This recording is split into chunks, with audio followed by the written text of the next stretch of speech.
John, un ancien agent spécial aveugle, s'apprêtait à se coucher lorsqu'un cambrioleur se tenait déjà devant lui à son insu. Après avoir vu John se mettre au lit et se couvrir, le voleur a discrètement ouvert une bouteille d'eau, y a versé un liquide inconnu, a rapidement revissé le bouchon, a percé un trou dans la bouteille, puis l'a doucement posé par terre. Dès qu'il a relâché ses doigts, le gaz toxique s'est répandu. Il est sorti de la pièce en se bouchant le nez, bien décidé à finir son cambriolage avec son complice. Ils ont vite repéré une porte verrouillée où John cachait sûrement son argent liquide. Pensant que John était assommé, l'homme a sorti son pistolet pour forcer la serrure. Après un coup de feu, la porte s'est ouverte, mais John, alerté par le bruit, est arrivé.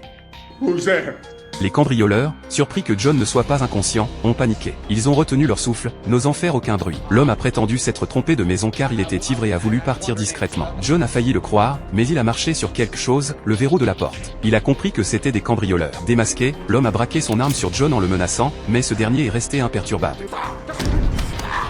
Sous les yeux horrifiés de la voleuse, John a abattu son complice d'une balle. La fille, tétanisée, s'est cachée dans un placard, attendant que John s'endorme pour s'enfuir. Un autre voleur, alerté par les coups de feu, est arrivé et est tombé nez à nez avec John. Il s'est collé au mur en retenant son souffle, craignant d'être tué. John a verrouillé la porte d'entrée et s'est dirigé vers le placard où se cachait la fille. Sous ses yeux terrifiés, il a arraché le panneau, révélant le coffre-fort dissimulé. Il l'a ouvert pour vérifier son argent, ignorant que la voleuse avait mémorisé le code. Une fois John parti, elle a fait signe à son complice de la rejoindre et a vidé le coffre. Ils étaient stupéfaits qu'un aveugle ait autant d'argent. Mais en voulant partir, John a senti quelque chose d'anormal. Il a reniflé une odeur particulière et en tâtant, il a découvert 2 paires de chaussures inconnues. Il a compris que 2 cambrioleurs étaient encore cachés chez lui. Alarmé, il a ouvert son coffre, découvrant son argent disparu. Fou de rage, John est déterminé à leur faire payer cher en utilisant ses compétences d'ancien agent spécial.